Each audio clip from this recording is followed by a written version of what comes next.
As an avid member of the crochet community, one of my favorite fun facts is that unlike knitting, crochet cannot be replicated by machine. Knitting uses 2 needles, while crochet only uses 1. And so far, technological advancements and modern-day machinery have been unable to replicate crochet stitches that are born of the dexterity of human hands. Whether deciding to crochet, knit, or use a knitting machine, yarn must be acquired first. A process that many cultures have perfected is that of, by hand, creating various different types of yarns that fiber artists have used worldwide for centuries. The modern-day yarn process involves many different kinds of processes, often adapting handiwork to machine work, and understanding the origin of these processes is crucial to appreciating the labor that is put into a handmade garment. An educational article that examines the evolution of the yarn process and its production over several centuries and continents, written by Jody Caldwell, states that one of the world's oldest yarn garments can be estimated to be at least as old as 20,000 years. Yarn is classified as several strands of a material twisted or spun together. There are up to 15 different kinds of material that a yarn can be made from, including but not limited to cotton, wool, alpaca, silk, cashmere, or mohair. Modern yarn can be natural or synthetic, with strands of acrylic or polyester mixed in, but ancient yarn was comprised of only natural fibers. The ancient yarn making process begins with the preparation of the fiber, separating or loosening lumps, measuring amounts, and cleaning if necessary. The next step, a process called carding, begins with beating the yarn to a uniform texture, separating it, and pulling it into parallel bundles by hand. Next, in the Middle Ages, was the tool used named the drop spindle, which is made up of one end being a tall hooked point to hook onto the fibers, and the bottom end being a round circular base to catch the strand of yarn as it is wound.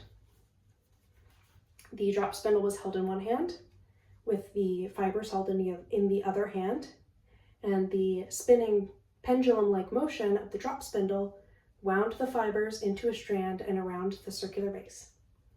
Later, in the 11th century, the spinning wheel was used.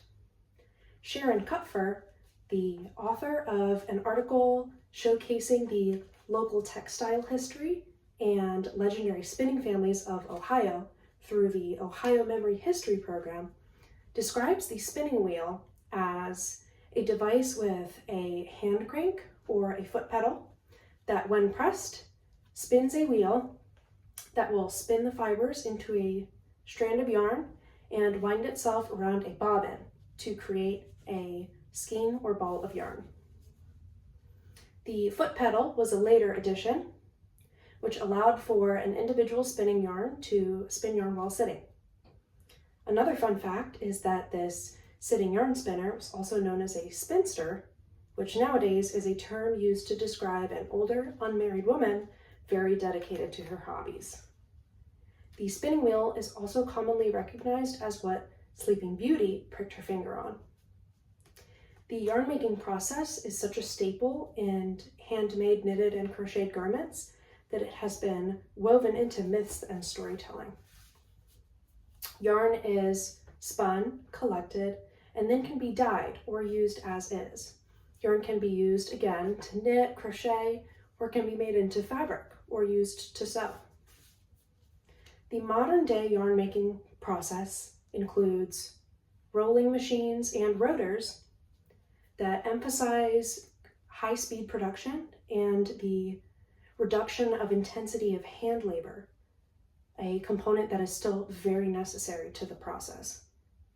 These spinning machines and rotors are still operated by hand.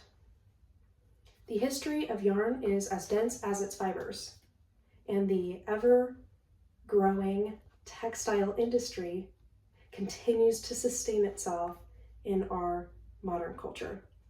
What began as a painstaking process has now evolved into a mass-produced, machine-made commodity, although many hobbyists still find lots of pleasure in spinning their yarn themselves.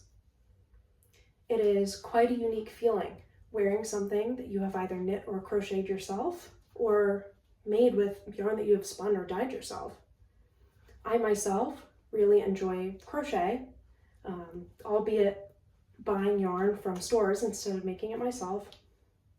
It really helps me to recognize the amount of hard work that is put into each individual fiber and how they're dyed a beautiful color, and always makes me admire how our modern culture has retained this ancient skill and practice.